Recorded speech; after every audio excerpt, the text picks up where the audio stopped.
Paz a vosotros, hermanos del grupo Edificados en la Palabra.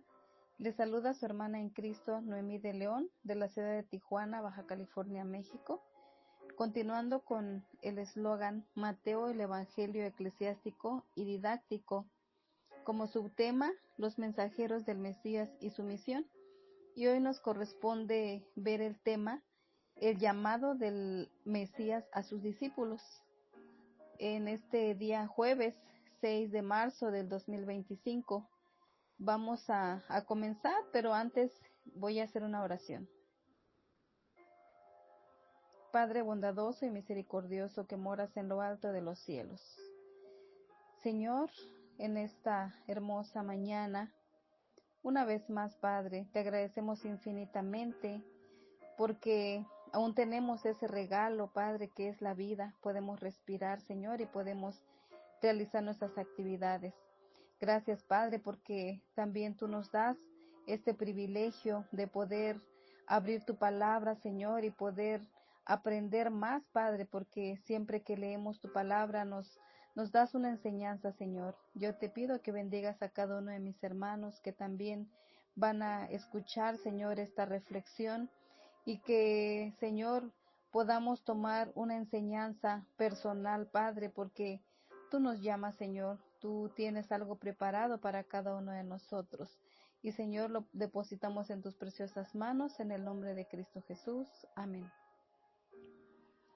Vamos a basar nuestro tema en el libro de Mateo 10, capítulo 10, del 1 al 4. Y dice: Entonces, llamando a sus 12 discípulos, les dio autoridad sobre los espíritus inmundos, para que los echasen fuera, y para sanar toda enfermedad y toda dolencia. Los nombres de los 12 apóstoles son estos: primero Simón, llamado Pedro, y Andrés su hermano, Jacobo, hijo de Zebedeo, y Juan su hermano, Felipe, Bartolomé, Tomás, Mateo el publicano, Jacobo, hijo de Alfeo, Lebeo, por sobrenombre Tadeo, Simón el cananista, y Judas Iscariote, el que también le entregó. Vemos, hermanos, aquí, cómo Jesús llamó, ¿verdad?, a estas 12 personas. Y vamos a ir viendo paso a paso estos versos que ahorita leí. Y bueno, hermanos, aquí, también esta lectura lo podemos encontrar en Marcos 3:13 al 19 y en Lucas 6:13 al 19. Anteriormente, estos hombres, estos discípulos, habían sido llamados para ser pescadores de hombres. Si ustedes van al libro de Mateo 4, del 18 al 22, ahí nos relata cómo junto al mar de Galilea estaban Pedro y Andrés, estaban pescando porque ese era su oficio, a eso se dedicaban. Yo me imagino que de eso vivían, ¿verdad?, de la pesca. Pero cuando Jesús los vio y les dijo: vengan en pos de mí y yo os haré pescadores de hombres. Y ellos dicen que al instante le siguieron. También igualmente después vio a Jacobo y a Juan que estaban remendando sus redes, y de igual manera los llamó, y ellos igual no dudaron, dejaron a su padre y dejaron sus redes y siguieron a Jesús. Cada uno de estos personajes, de estos 12 hombres, pues cada uno se dedicaba, ¿verdad?, a lo suyo, a su medio ambiente, pero ahora estaban siendo llamados por Jesús, ¿verdad? Ahora Cristo estaba llamando a sus apóstoles para que fueran a cumplir también pues con el llamado. En este sentido podemos decir que fueron llamados 2 veces, ¿verdad? Primero recibieron el llamado de entregarse, debían recibir un entrenamiento formal, debían aprender cómo ser pescadores de hombres. Ya no iban a ser de pescadores ahora sí que de los pescados, sino que ahora de hombres. recibieron su llamado a ir, debían recibir entrenamiento práctico, realmente ir a pescar hombres. Y podemos ver, hermanos, varios factores importantes en su llamamiento a ir. En la lectura que hicimos ahorita, podemos ver que fueron llamados a él. También que recibieron poder y autoridad. También fueron 12, fueron hechos apóstoles y habían 3 pares de hermanos entre ellos. Y para el ministerio fueron organizados de 2 en 2. También podemos ver en la Biblia, ¿verdad?, cómo Mateo, también cómo fue llamado después del trabajo que él hacía, ¿verdad?, que era recaudador de impuestos, después de todo el dinero que él tenía, las riquezas materiales y todo. Él igual, él no dudó en cuanto Jesús le habló. Él dice que se levantó de ahí de su mesa, de donde él estaba, y siguió a Jesús. Pero, hermanos, aquí tenemos que analizar algo. Estos hombres no nada más lo siguieron por seguirlo, o porque dirían ellos, bueno, pues a ver qué pasa. No, ellos estaban convencidos de a quién estaban siguiendo. A lo mejor ellos hasta se sorprendieron porque dirían, ¿cómo me llama a mí por mi nombre para ir habiendo tanta gente? ¿Verdad? Pero estos hombres fueron, ahora sí que, pues ya eran apartados, ¿verdad?, por Dios para que fueran sus discípulos. Esos discípulos fueron llamados a Cristo. Oyeron hablar de Cristo, salieron a escucharlo y comenzaron a seguirlo, igual que muchos otros.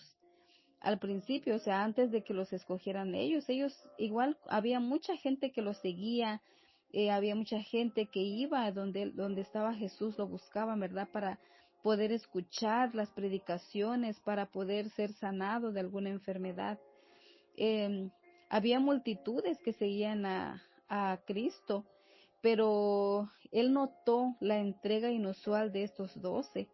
Y en ese momento los llamó al ministerio, los llamó a dejar todo y comenzar un periodo de entrenamiento especial a efectos de predicar y enseñar profesionalmente. Jesús llama a sus discípulos de entre muchos, escogió a 12, a quienes también llamó apóstoles.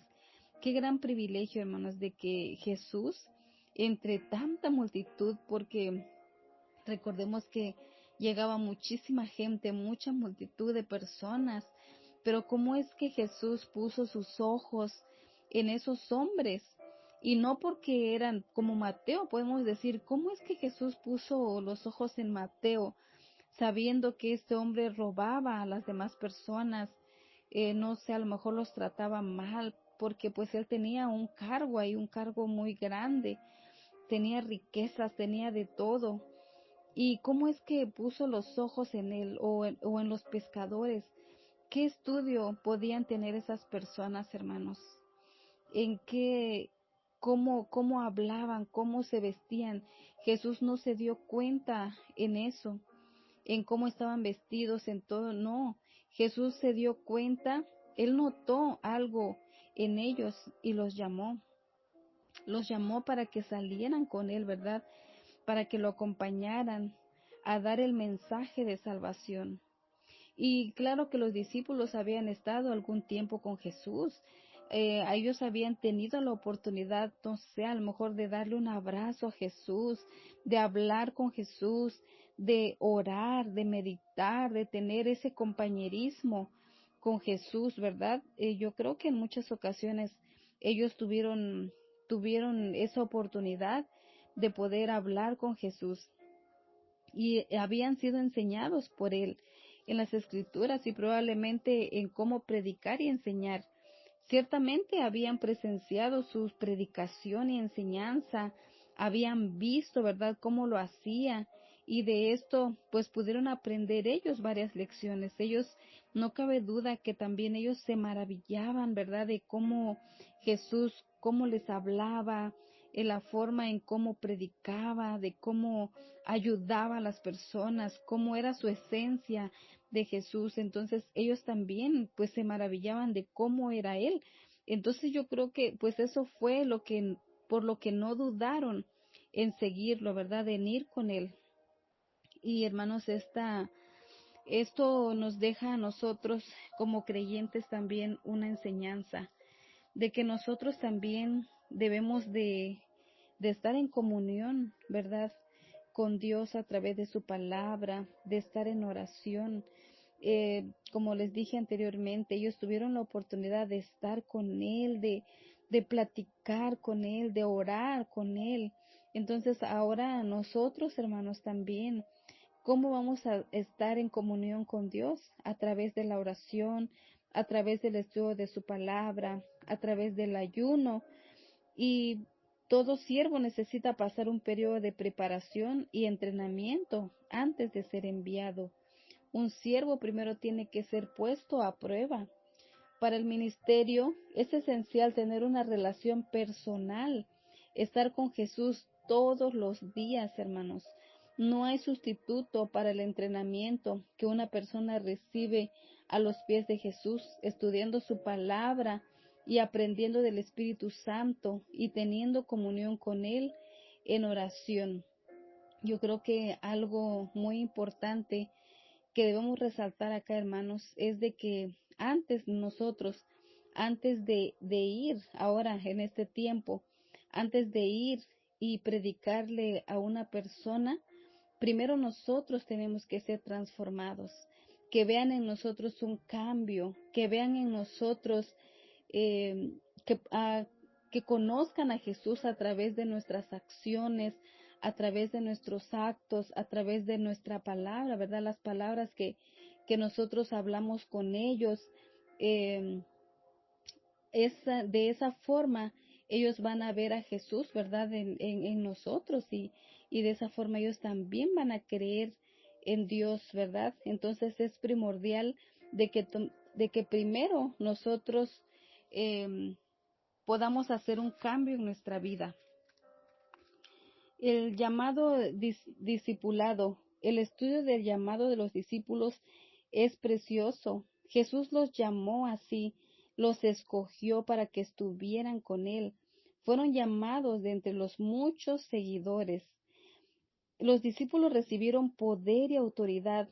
El poder para sanar y echar fuera demonio fue dado para probar que Cristo realmente era el Hijo de Dios. Qué hermoso, hermanos, de que también estos discípulos, pues ya cuando Jesús los estaba entrenando, ¿verdad? También él les dio autoridad para que fueran y para que hicieran pues lo mismo que él hacía. Él sanaba a los enfermos, echaba fuera demonios y también estos discípulos también recibieron, ¿verdad? Ese poder y de esa forma iban a otros lugares, a otras aldeas y de esa forma se daban a conocer, ¿verdad? Que eran seguidores de Jesús. Los apóstoles recibieron el mismo poder porque fueron enviados en su nombre, proclamaban a Jesús y que el mensaje de Jesús era cierto y lo prueban mediante el poder que les fue dado, ¿verdad? Porque ellos, ¿cómo iban a ir si no iban a hacer estas cosas, ¿verdad? Estos milagros, ¿cómo les iban a creer las personas? Así que por eso ellos recibieron esa autoridad, ese poder para poder echar fuera demonios, para poder sanar a los enfermos, ¿verdad? Y el poder de un siervo proviene del poder de su Señor. La autoridad del creyente proviene de su Señor. Esta es una gran seguridad, hermanos. El siervo no está solo al enfrentar el mundo. Tiene autoridad sobrenatural y poder que lo respalda, el poder del Señor mismo. Esta es una gran responsabilidad. El siervo del Señor no tiene derecho de avanzar y actuar solo. Debe llevar el mensaje de las obras del Señor, no su propio mensaje y conducta. La autoridad y poder dado por el Señor se refiere al ministerio, no a posición, a riqueza o a fama o dominio terrenal. El siervo del Señor recibe poder para alcanzar y para ayudar a la gente. Yo creo que hoy en día también esto pasa, ¿verdad, hermanos? A lo mejor hoy en día no podemos nosotros hacer lo que esos apóstoles hicieron, pero yo creo que hay muchas personas que anhelan, que quieren una ayuda o que están moralmente mal, psicológicamente están mal. Ellos a lo mejor quisieran recibir alguna enseñanza, alguna palabra, ¿verdad? Para que ellos puedan ver diferente la vida, porque hay muchas personas, hermanos, que en este momento, tal vez por tantas preocupaciones, por el estrés, que se llegan a enfermar, y es allí a donde a nosotros nos corresponde como hijos de Dios ir, ¿verdad? Y poder alcanzar a esas personas, poder ayudar a esa gente por medio de la palabra de Dios, para que podamos motivarlos, para que podamos enseñarles que para Dios no hay nada imposible. Esas son las acciones que como siervos de Dios tenemos que realizar. La palabra griega significa autoridad, poder y autoridad. Cristo estaba dando su propia autoridad a sus mensajeros. Eran enviados por él a una misión muy especial. Por eso recibieron su autoridad y poder para ministrar. Y aquí notamos que se da el poder para salvar o convertir a los perdidos. ¿Por qué? Solamente Dios puede salvar y penetrar las dimensiones del mundo espiritual. La autoridad del hombre está limitada al mundo de la dimensión física. Discipulado o apóstoles eran 12 discípulos, un maestro incluido, que era Cristo. Solamente puede enseñar eficazmente a esa cantidad de alumnos. Note que Cristo enseña algunas cosas a las multitudes, luego agregó otras a un grupo más reducido que era María, Marta y Lázaro y algunos otros, y finalmente le enseñó todo a un pequeño puñado de hombres, los 12 apóstoles. Podríamos decir que enseñó cuanto pudo a un pequeño grupo de discípulos que continuarían la obra, ¿verdad? La vida de Jesús. Yo creo que sí, aquí esto es muy importante porque cuando Jesús predicaba, cuando había mucha gente, y aparte era cuando a los 12 a lo mejor los reunía y les enseñaba, les decía cómo tenían que ir, qué es lo que tenían que ir a decir a las personas, ¿verdad? Entonces como que les daba clases, ¿verdad? Pues sí, fue su maestro de ellos y realmente pues Jesús les enseñó aparte, ¿verdad? Él les daba como unas enseñanzas aparte a estos 12 discípulos. Entonces, yo creo que hoy en día, hermanos, también es muy necesario seguir este método, ¿verdad? Hacer discípulos de unos pocos al tiempo de ministrar a muchos. Para ser pueblo de Dios, pues Cristo quiso extenderse. Pero ¿por qué tenían que ser precisamente 12, hermanos? ¿Por qué no escogió, podemos decir, a 20? Creo que aquí podemos decir que las tribus de Israel eran 12. Primero Dios llamó a Israel, ¿verdad? Para que fuera pueblo de Dios. Cristo quiso extenderse primero a Israel y darle su última oportunidad. Por eso quería que un apóstol representara a cada una de las 12 tribus. Quería igualar a los 12 patriarcas de Israel, es decir, a los hijos de Jacob. El número 12 simbolizaba su intento de alcanzar a Israel. Qué hermoso, hermanos. O sea que no nada más fue, eh, tomó 12 porque él quiso, sino porque representaba algo, ¿verdad? Representaba que él quería alcanzar a todo el pueblo de Israel. Y ahora, hermanos, apóstol. Un apóstol es un representante, es un embajador, es una persona enviada a otro país para representar al propio. Hay tres verdades referidas al apóstol. Pertenece a aquel que lo ha enviado, es comisionado a salir, posee toda la autoridad y poder de aquel que lo envía.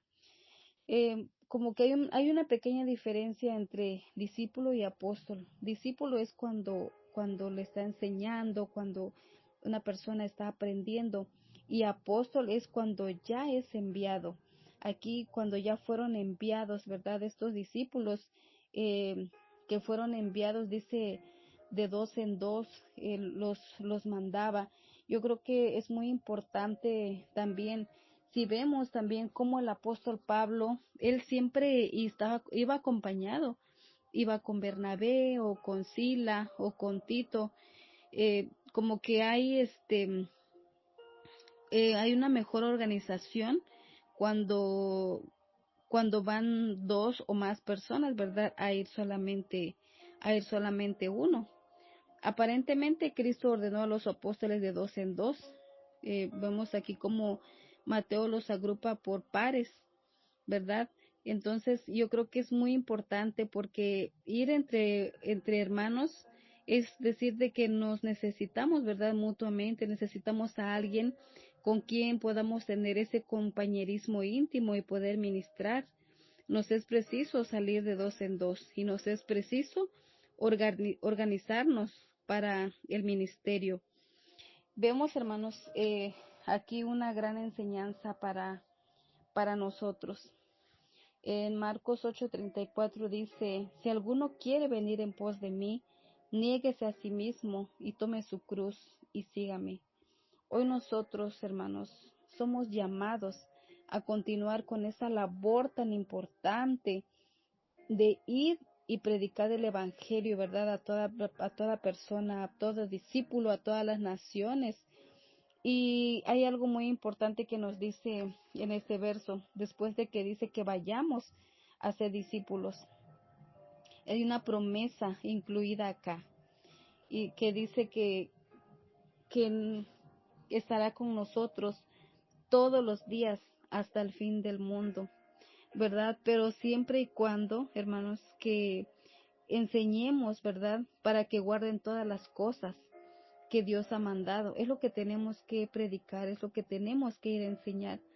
Lo que dice la Biblia, ¿verdad? No salirnos, no predicar nuestras propias palabras, sino que tenemos que ver o predicar conforme a la palabra de Dios, lo que dice la palabra de Dios y cumplir con ese mandato hoy en día, hermanos, porque pues todavía Dios nos da la oportunidad, ¿verdad? Mientras tenemos vida, mientras estemos en este mundo, debemos de aprovechar cada oportunidad y donde quiera que estemos, hermanos, donde quiera que nos paremos en el trabajo, en la escuela, en la calle, donde quiera que estemos, que podamos reflejar, ¿verdad? A Dios con dándoles amor, dándoles palabras a todas las personas que más lo necesitan. Bueno, pues esto ha sido toda la reflexión, hermanos, de este día. Dios los bendiga y pasa voz.